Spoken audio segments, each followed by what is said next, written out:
Halo Sobat Pesona Desa, senang sekali saya Aditya Aksaritaku yang kembali bertemu dengan Sobat Pesona Desa semua dalam acara Pesona Desa TVRI Jawa Barat. Nah Sobat Pesona Desa, kemarin saya dapat oleh-oleh yang namanya Raos Floss Roll dari Purwakarta. Kabarnya oleh-oleh ini menjadi salah satu oleh-oleh terbaik di Purwakarta yang viral akhir-akhir ini. Nah kebetulan juga saya lagi di Purwakarta nih, daripada penasaran mending kita langsung ke tempat produksinya yuk. Tapi sebelumnya kita ngopi dulu.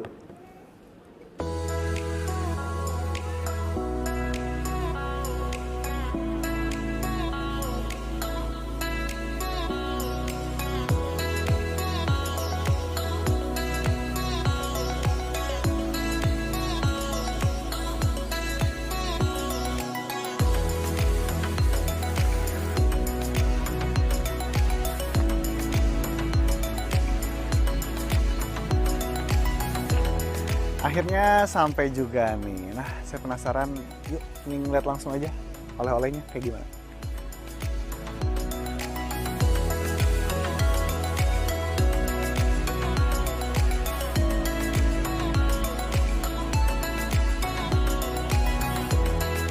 Assalamualaikum. Waalaikumsalam. Aduh, Yuk, silakan Pak. Yuk duduk. Boleh.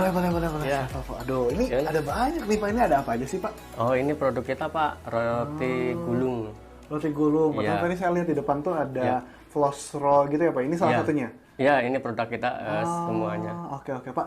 Tapi saya belum kenalan sama Pak. Iya. Bapak dengan siapa Pak? Saya Mujada. Mujada, boleh Ya. salaman dulu Pak? Sip. Tes, Pak Mujada. Ya. Oke Pak. Jadi saya lihat di depan ada produk floss roll. Nih, Ya. saya tuh lagi nyari oleh-oleh, kira-kira yang jadi andalan tuh di sini biasanya apa sih Pak? Nah, kalau Purwakarta sendiri itu ada simping sama marangi, kemudian baru ada ini. Oh, ini ada yang boleh saya coba Pak? Iya, silakan. Ini Waduh. baru anget, mateng Siap. hari ini. Sobat Desa, saya boleh nih untuk icip-icip satu floss roll yang sekali gigit apa ya ini Pak ya? Ya, yang mininya. Ini kita coba dulu ya. Enak banget Pak. Jadi abonnya kerasa banget. Ya. Nah Pak, kalau boleh cerita, itu bisnis awal tuh dari mana sih Pak? Sebenarnya kita mulai itu di tahun 2020. Kita mulai usaha itu sebenarnya sih masih sangat sederhana ya dulu, kemasannya tuh nggak begini, masih pakai yang mika bening tanpa ada merek. Tapi kita terus belajar ya, ikut pelatihan baik offline maupun online. Jadi sangat banyak masukan dari para mentor untuk mengembangkan produk saya. Mengembangkan produk. Tapi sebelumnya Bapak memang udah basic di bidang kuliner kayak gini atau gimana nih Pak? Kalau saya pribadi sebenarnya kerja di perusahaan. Kerja di perusahaan? Ya, kemudian istri ini passionnya yang ke kue, jadi di-combine aja. Istri bagian produksi, saya bagian marketingnya, Marketing. pengembangan Jadi produk. dari tahun 2020 nih Sobat Pesona Desa ternyata sudah mulai menjalankan bisnis ini Pak ya, pas Ya. lagi corona-corona Ya, aja. bener, Tapi, pas lagi. kendalanya pada saat itu apa sih Pak, pada sampai akhirnya bisa, alhamdulillah sekarang bisa semakin maju kayak gini? Jadi yang waktu itu saya rasa jadi kendala itu kan produk saya ini notabene roti ya, produk luar. Tapi saya ngambil positioning produk ini jadi oleh-oleh khas Purwakarta. Jadi cukup berat saya untuk mengangkat brand ini jadi oleh-oleh khas Purwakarta. Tapi ya saya terus semangat, ikut berbagai pelatihan, dapat masukan dari para mentor. Ya alhamdulillah ini bisa dikenal jadi produk khas Purwakarta juga sekarang.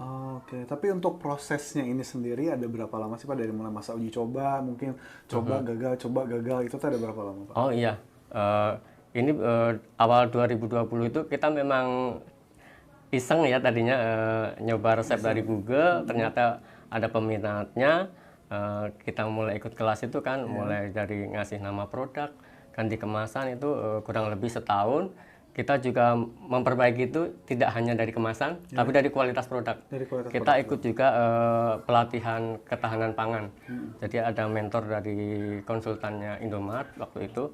Kita 3 kali ganti resep ini. Oh, 3 kali ganti Jadi resep. kita ikut kelasnya, kita produknya diicip, direview, kurang gitu kan, tambah lagi, ikut kelasnya lagi sampai udah oke, cukup gitu kan. Cukup. Nah, tapi Sobat Pesona Desa nih pasti penasaran kenapa sih Pak dikasih namanya Raos Floss Roll. Ini Ya. apa yang bikin beda dengan floss roll yang lainnya? Ya, kalau dari nama kan kita Purwakarta ya, Purwakarta. Sunda. Saya pengen jadi ini khas Purwakarta, makanya namanya pun harus Sunda gitu. Sunda. Rawas itu kan artinya enak. Iya, betul. Jadi kalau floss roll sendiri roti abon gulung, jadi raos frosro, roti abon gulung yang enak. Oke. Tapi Pak, tantangan terbesarnya sendiri apa sih Pak untuk membawa floss roll ini ke Purwakarta? Karena kan ada juga di berbagai daerah lain floss roll yang udah ada juga gitu Pak.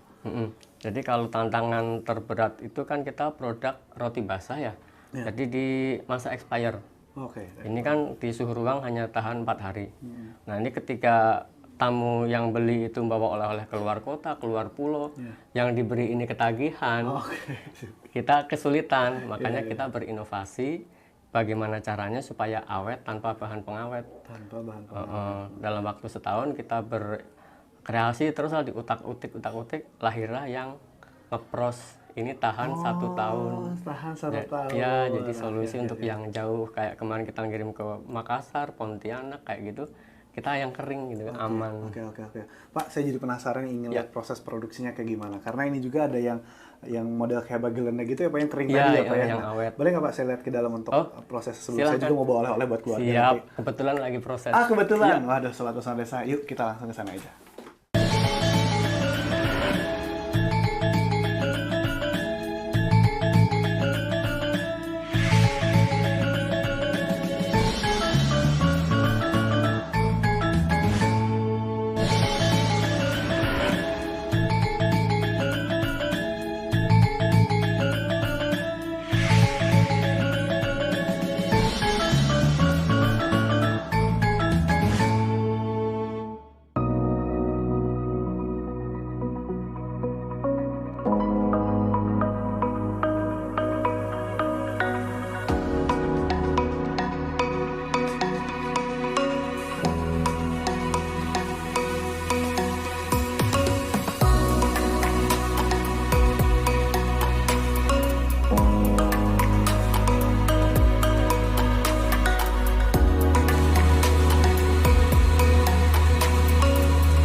tempat produksinya di sini. Siap. Ya.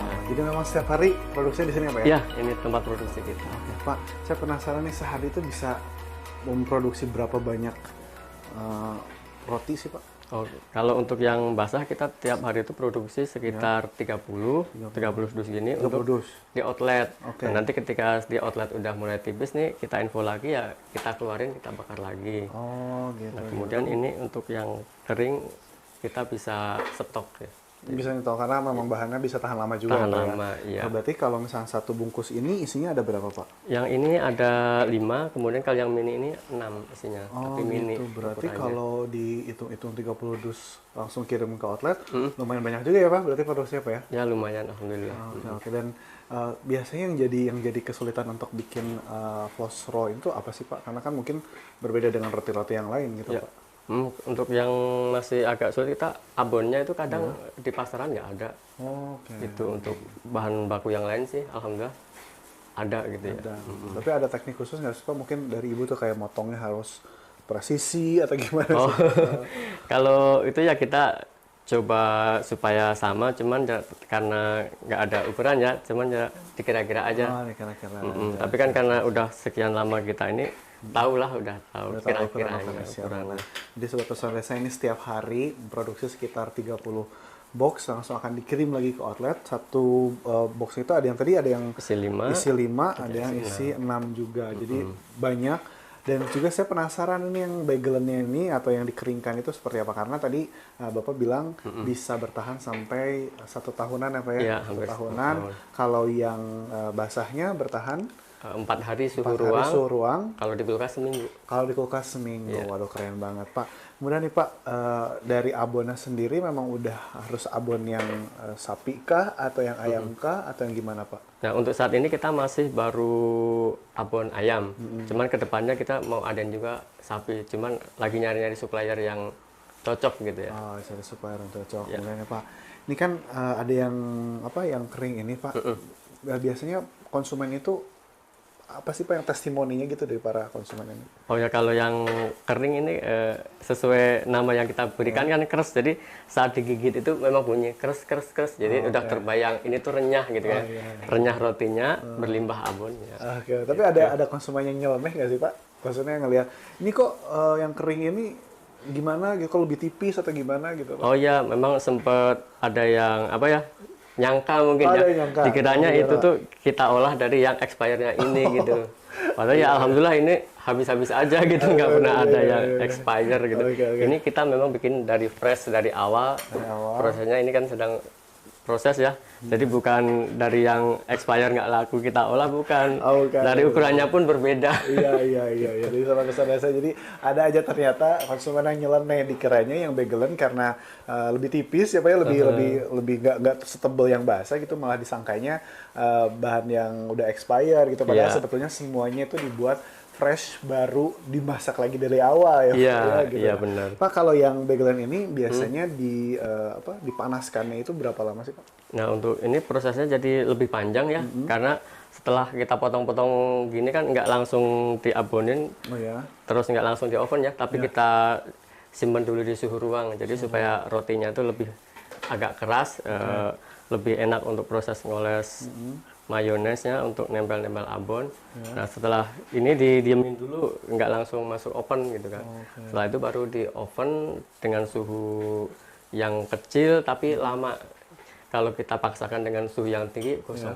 Oh gitu. Ya, Oh, jadi perlakuannya lebih sulit daripada yang basah. Oke, Prosesnya jadi lebih justru panjang. kalau yang bagel itu prosesnya lebih panjang Iya. dan apa namanya harus benar-benar lihat dulu suhu ruangannya berapa jam disimpannya gitu. Nah, biasanya berapa jam Pak disimpan di suhu ruangan sebelum masuk ke ovennya? Biasanya kita kurang lebih sehari sih. Sehari.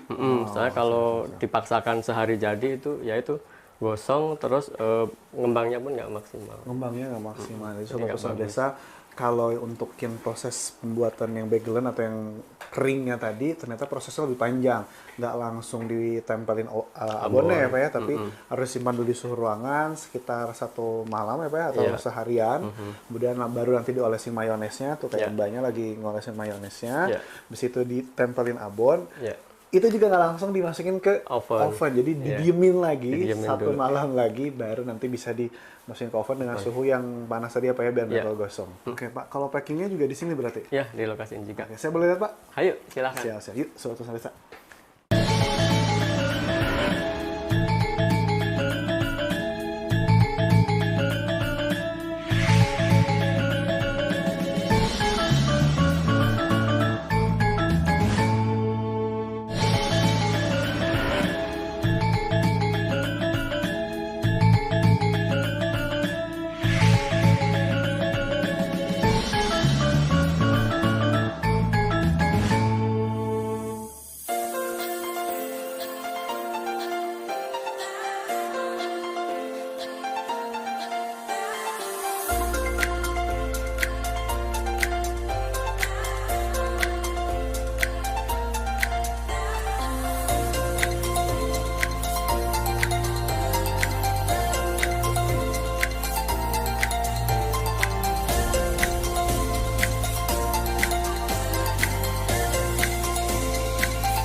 Ini temannya ini untuk tempat packingnya, ini tentang proses packing untuk produk yang basah. Oh, yang basah di sini. Ya, ini sedang packing. Tapi yang kering juga bisa di sini Pak ya berarti ya? Iya, di sini juga tempat Nah, packingnya Sobat kita. Pesan Desa, jadi saat ini nih saya sedang berada di tempat pengemasan dari Raos Floss Roll-nya. Nanti biasanya nih Pak, dikirimnya kemana aja sih Pak? Nah, untuk ini sih kita hari-hari gini persiapan untuk di outlet. Di outlet. Jadi di rumah itu kita khususkan untuk produksi, untuk penjualan kita pusatkan di outlet. Jadi maupun reseller atau pembeli silakan datang langsung aja ke outlet gitu. Oh, silakan langsung ke Ya. outletnya di Jalan Jalan Taman Pahlawan nomor 75. Jalan Taman Pahlawan nomor 75 ya. Jadi Purwakarta. Purwakarta, Ya, betul. Jadi kalau misalnya memang mau langsung datang ke outletnya, boleh langsung datang ke sana Pak ya. Iya, Karena semua penjualan ada di sana. Nah, biasanya para pelanggan ini dari daerah mana aja sih Pak? Nah, untuk Purwakarta juga banyak, cuman untuk yang keluar kota kayak dari Bandung, Bekasi, Jakarta itu ada, ataupun yang belanja via online karena kita juga ada di marketplace sama di media sosial. Oh gitu. Paling jauh kemana nih Pak?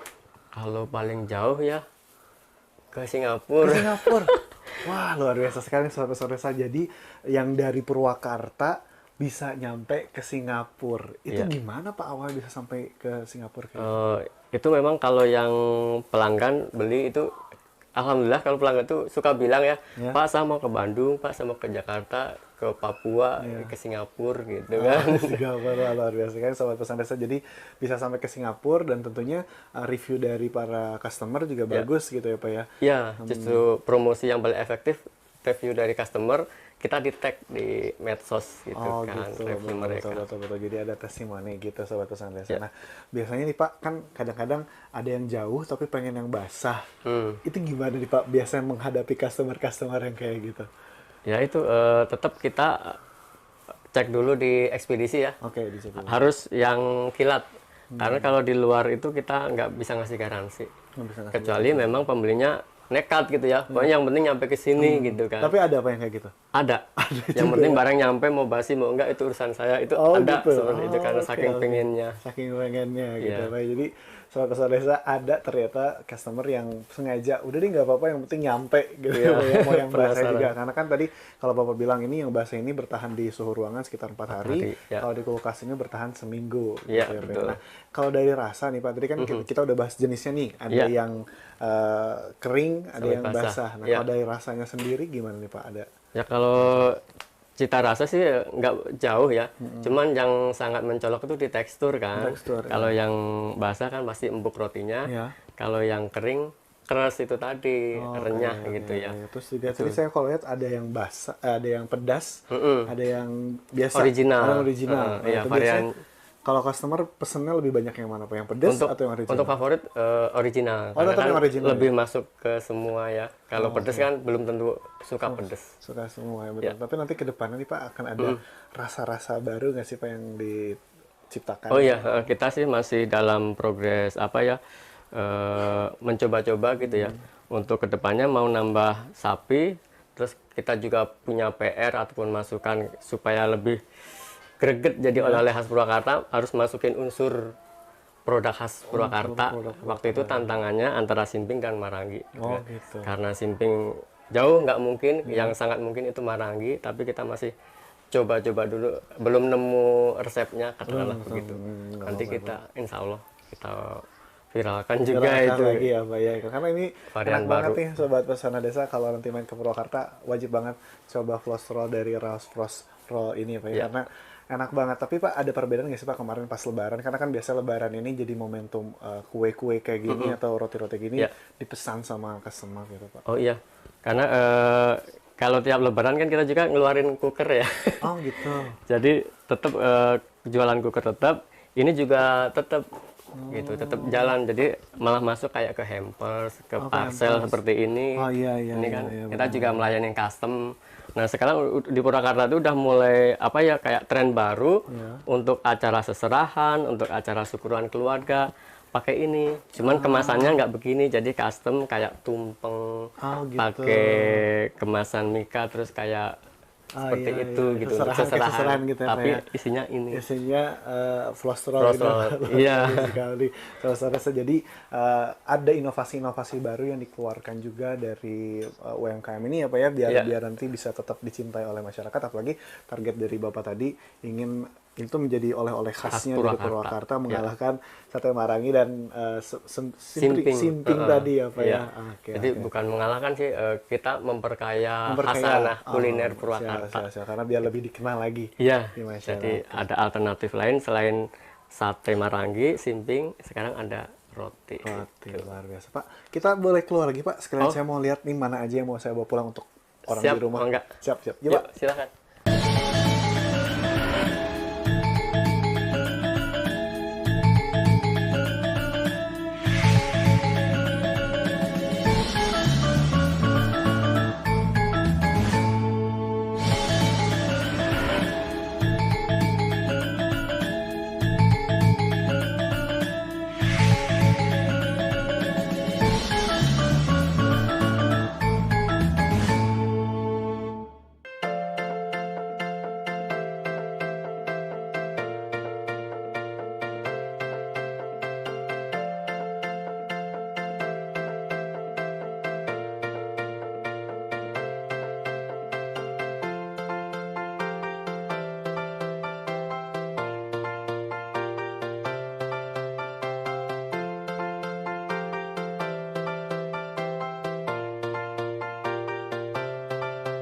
Nah, Sobat Pesona Desa, ini nih tadi produk-produk yang sudah dikemas di dalam. Tapi saya penasaran karena tadi sudah ada yang jadi, ternyata ini varian yang kering ya Pak ya? Iya benar yang Oke, kering. ini namanya keras. Saya boleh coba ya, Pak? Silakan. Kita coba nih. Tadi kan pas di awal saya cobainnya yang basah, sekarang saya cobain yang kering.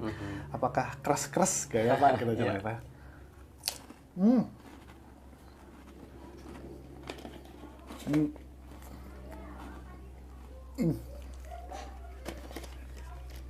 Gimana? Enak Pak. Ini benar-benar keras. Keras, ya. Terus dari abonnya juga melimpah. Ya. Kan ini harus dikunyah. Ah. Agak lebih itu karena abonnya benar-benar banyak banget. Dan Ya. kalau lihat juga saya suka sama kemasannya nih Pak, eye-catching banget, warna Oh, iya. merah. Iya. Gitu kan, karena kalau kata psikologi nih Sobat Iya. Pesona Desa, warna merah itu kan bisa bikin menarik Tertarik. perhatian Ah, gitu bener. Pak. Bener. Dan ini jadi Iya. pilihan yang luar biasa. Tapi ini ada yang merah, ada yang putih, ini bedanya apa sih Pak? Oh iya. Nah, karena kalau yang Pak. ini yang terbaru putih itu kita tuh UMKM sama pemerintah itu didorong untuk ekspor. Jadi kita mengikuti standar ekspor kemasannya seperti ini udah pakai 2 bahasa gitu ya. Oke. Karena ini beda bentuk untuk membedakan antara yang keras dengan yang ngepros. Ya. Di balik kombinasi warnanya ini yang putih dominan, tapi merah warna khas kita tetap ada karena Tetap ada. identitas kita merah. Oke. Luar biasa nih memang. Jadi kemasannya tuh udah bersih, terus eye-catching juga, jadi nggak salah kalau misalkan Raos Floss Raw ini menjadi salah satu produk unggulan yang ada di Kabupaten Purwakarta nih Pak. Ya. Harapan kedepannya apa sih Pak untuk produk Bapak ini? Ya, untuk impian besar saya kan ini bisa diterima oleh masyarakat, bisa menjadi oleh-oleh khas Purwakarta. Kemudian karena kita juga udah punya outlet gitu ya, jadi impiannya itu berkembang karena banyak teman-teman UMKM yang produknya bagus-bagus nitip ke kita. Selain jadi produk khas oleh-oleh Purwakarta, kita jadi pusat oleh-oleh khas Purwakarta terbesar dan terlengkap di Purwakarta. Oke, satu pesan untuk mungkin Sobat Pesona Desa yang ingin memulai usaha seperti Bapak ini apa sih Pak? Kalau untuk memulai usaha ya niatnya bismillah aja ya. Kita jalan, pokoknya jangan takut, terus dicoba, belajar jangan berhenti. Kita ikut pelatihan sana-sini, dapat masukan dari para mentor, ya akan berkembang gitu. Intinya gitu, jangan takut mencoba, harus dimulai. Harus dimulai. Ya. Siap. Bapak terima kasih banyak ya Pak ya. Ya. Nanti saya mau bungkus nih buat Oke, keluarga di siap, rumah. Kayaknya pasti siap. keluarga di rumah juga bakal beli banyak juga. nih. Siap. Nah Sobat Pesona Desa, jadi betul ya kalau misalnya kita mau bikin usaha itu jangan ragu, jangan takut, mau dimanapun asal ada ide dan keberanian silahkan langsung dilaksanakan. Rumah nggak jadi masalah, jadi tempat produksi. Yang terpenting bisa menghasilkan cuan, apalagi di tahun 2022 ini yang masih dalam masa pandemi COVID-19. Sobat Pesona Desa, inilah hari ini luar biasa sekali saya bisa ngobrol banyak sama Bapak tentang Floss Raw ini karena ternyata Floss Raw ini bisa menjadi produk unggulan dari Purwakarta. Sampai ketemu di episode Pesona Desa lainnya. Saya mau bungkus dulu. Pak, saya mau bungkus yang ini, Siap, enggak. yang ini, Oke. sama yang Yang ini. Oke, siap nanti disiapin goodie bag-nya. Oke, siap. Terima kasih, Pak. Ya.